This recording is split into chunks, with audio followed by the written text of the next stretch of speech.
Hi guys and welcome back on GSM-ABC YouTube channel. In this tutorial I will show you how to enable low power mode on Apple Watch 8, and also this is available for all Apple Watches with WatchOS 9. So let's do it.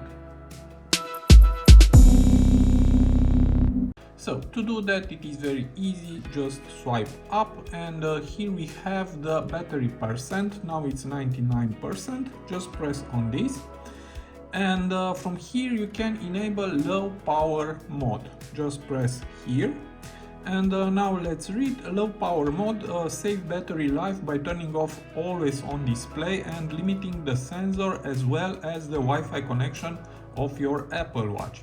Incoming notification may be delayed, and also this will turn off feature as background heart rate measurement, heart rate notification, blood oxygen measurements. And now you can turn it on, or you can turn on for 1 day, 2 days or 3 days, or you can dismiss. So I will turn it on, and now as you can see it's yellow.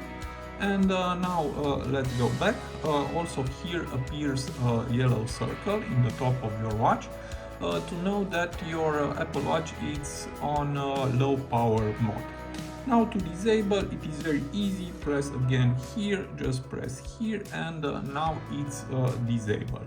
So it is very easy. I hope this tutorial to be useful for you, and see you to the next. Have a nice day.